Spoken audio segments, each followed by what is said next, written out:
26મી જાન્યુઆરીએ પ્રજાસત્તાક પર્વની દિલ્હી ખાતેની પરેડ જોવા માટે કચ્છમાંથી વિવિધ ક્ષેત્રના લોકોની પસંદગી થઈ છે. આ અંગે સાંભળીએ અહેવાલ. નવી દિલ્હીના કર્તવ્ય પથ ખાતે આગામી 26મી જાન્યુઆરીએ પ્રજાસત્તાક દિવસની પરેડ જોવા માટે વિવિધ ક્ષેત્રના 10,000 જેટલા ખાસ મહેમાનોને આમંત્રણ પાઠવવામાં આવ્યું છે. પોતપોતાના ક્ષેત્રોમાં શ્રેષ્ઠ પ્રદર્શન કરી સિદ્ધિઓ પ્રાપ્ત કરનાર આ આમંત્રિતોની રાષ્ટ્ર અને સમાજ નિર્માણમાં તેમના યોગદાનની કદર રૂપે પસંદગી કરવામાં આવી છે. કચ્છમાંથી પણ વિવિધ ક્ષેત્રના લોકોને આમંત્રણ અપાયું છે. રોગાન કળાના કારીગર પદ્મશ્રી અબ્દુલ ગફૂર ખત્રીએ આ આમંત્રણ મળતા પોતાની ખુશી આ રીતે વ્યક્ત કરી હતી. હું ખત્રી અબ્દુલ ગફૂર, પદ્મશ્રી રોગાન આર્ટ. આ વખતે 26 જાન્યુઆરી માટે મને દિલ્હીથી પરેડમાં હાજર રહેવા માટે આમંત્રિત કરવામાં આવ્યો છે.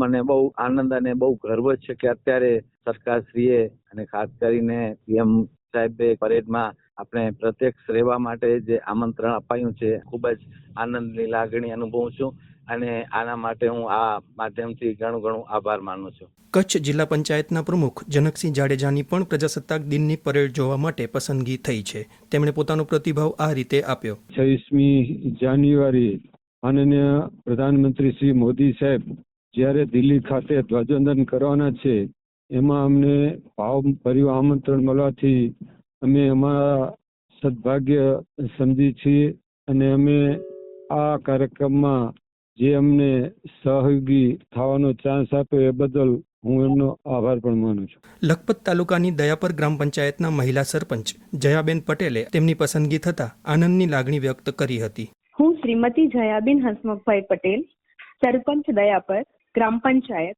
તાલુકો લખપત, જિલ્લો કચ્છ. રાષ્ટ્રીય મહાપર્વ 26મી જાન્યુઆરીમાં શ્રેષ્ઠ કામગીરીની નોંધ લઈ ભારત સરકાર તરફથી મને આમંત્રિત કરવામાં આવેલ છે.